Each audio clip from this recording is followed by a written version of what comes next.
everybody, welcome to Vendor Talk. I'm Kiri Lugo, I'm your host for today, and I have Kesha Bland with me with Flavor Fetish, and she's gonna let us in on some catering details. Yeah. Say hi to everybody. Hi. So Kesha, what's got you started in cooking? Let's just start there before we even get into that business aspect. I would say that I started cooking because, one, I like to eat. That's a good reason. Yeah, and we grew up in a family where every occasion was celebrated with food. Okay. You know, some people celebrate with liquor, but for our family, it was food. It was a celebration just to come to the dinner table. And everything my grandmother cooked, or my mom or my aunts, was delicious. So the women in your family pretty much serve as like an inspiration to you in the beginning of all of this? Yeah, as an inspiration and as a guide, like, this is how you take care of your family. So you took the love of cooking and your family gatherings, and then something just sparked in you, I'm gonna start a catering company, or did something happen before that to bring you to this point? I was working. I was a full-time mom. I have twins. So I had a maybe 6-year-old, and then I had a set of twins, and twins were young, and they had asthma, they had allergies real bad, and I would call up from work and be like, Take care of your babies. my kids are sick, I have to go. They weren't always the most accommodating. Yeah. And it became an issue. I went to work for another company, and they were more accommodating, but I eventually got laid off from there. And I had people requesting food from me. Okay. Like different dishes that I would make. And my thought was, well, let me see if I can turn it into a business. Right. And it ended up working because, you know, I have a passion for it. I enjoy cooking. And because I come from such a big family, it's nothing for me to cook for 20, 30 people. So one thing led to another. And I started catering. And here you are. Yeah. How did you start accumulating business to get you into, because weddings, I mean, we're not talking about just 20, 30 people, we're talking about 100 plus. Yeah. So was that a shock in the beginning for you or anything, or did it just kind of come naturally to make these huge portions for people? It came naturally, but I mean, I guess initially I started working with another caterer, well, a chef. I became her assistant. Okay. And I would do events with her. I knew how to cook before, but she helped me like get to the point where I knew how to set up everything. Right. And the business end of it. Yeah, make it look nice. Okay.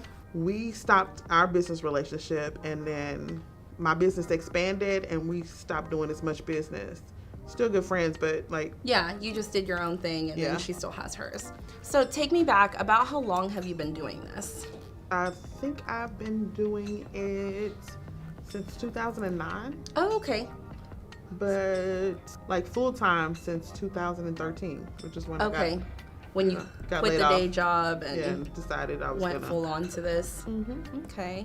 And I've expanded the business to where I've done I do classes. That's right. I do meal prep for a gym. I do food for a daycare. And that brings in the money that I need, the revenue that I need on a regular basis. The catering and the weddings and the baby showers and things of that nature, the events are like a bonus. Take me through the process. You know, let's say someone refers you, they contact you. What's the next step for them? To get an idea for what you want, what your favorite foods are. Do you or your bride have any allergies or anything of that nature? What kind of people you're expecting? Do any of those people have any dietary needs? Okay. That may be different from the menu that you have in mind? Okay. What can brides and grooms expect whenever you show up? What people can expect is excellence. My staff is going to be on time. We're going to be ready. We'll be there before your people get there. The food will be hot. The food will be delicious. I don't serve anything that I wouldn't eat myself. What do you see average-wise people wanting to pay? Because I know you do per person. So what would you say on average you get hired for, just to give people a budgeting idea of where to start? On average, probably about 15 per person. Okay. People know that catering isn't cheap. It's not cheap to feed people. Like, I try to work with my brides depending on what the menu is. Right.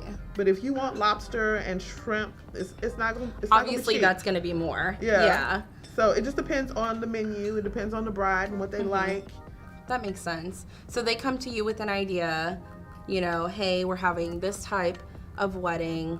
I would like this type of food. And I'm somewhere in this realm of money to spend for this thing. And then you say, okay, I can work with that. And you kind of give them a menu based on that information. And you say, this is your lesser end. This is your middle ground.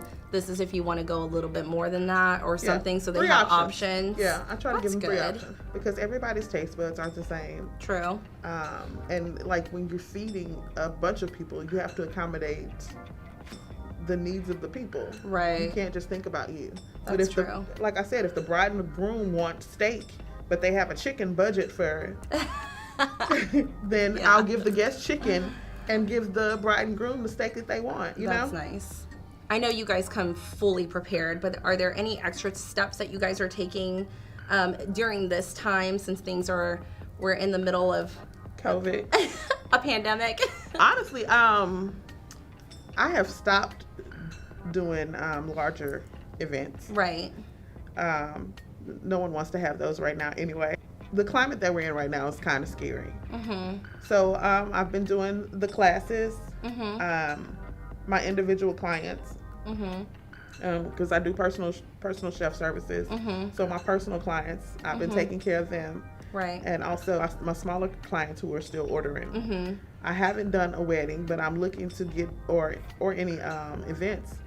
But I know that they're looking to start back like in the middle of July. In the event of that, I know you guys have like gloves and we keep gloves, masks. So gloves, masks, all that good stuff.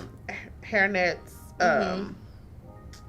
extra cleaning precautions, just to make sure that everybody is hand sanitizer at most of the stations where the food is. These are weird times, but it's good that people can be comfortable in knowing that whoever they're hiring, the vendors that they're bringing on are taking extra precautions just to make sure that they're comfortable, their guests are comfortable, and your employees are comfortable and safe as well. So we're looking out for everybody. No, I do want to bring up a story. That happened one time, a wedding that I just did the coordinating on, so I didn't have anything to do with the picking of any of the vendors or anything. But the bride had already hired her caterer, and there was some complications after the deposit was given, after the tasting had happened. Everything was set in stone. We thought everything was good.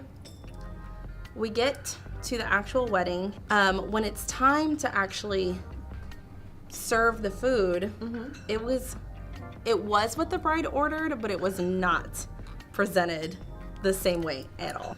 What kind of advice can you give our brides and grooms to avoid something like that happening? My first advice is to pick a professional. Right. Preferably somebody that you know can cook. It is not going to serve you just anything. Also, pick somebody, if you know somebody else has used the service and can vouch for the company, you just want to make sure that the person that you're hiring is reputable and that they actually have a love for it. On that note, how do people find you? How do they get a hold of you? Where do we do that? Okay. I am on Facebook as Flavor Fetish Catering. And I am also on Instagram as Chef Bland. That's BLAND of Flavor Fetish. Perfect. You can also find Kesha and Flavor Fetish on Timeless Rose Events website. So she's on my website as a preferred vendor. So we love Kesha. We love your food. Love you too. And I'm so thankful that you came and kind of walked us through the process and had us kind of look from your viewpoint on what that looks like for you and what to expect whenever someone's going to hire you. So yeah, definitely reach out, and if you see me or you look out for me, then I will definitely be, if you're looking for a caterer, Kesha's going to be my go-to for sure. So and your food will be delicious. Definitely. So thanks for coming on. It's my pleasure.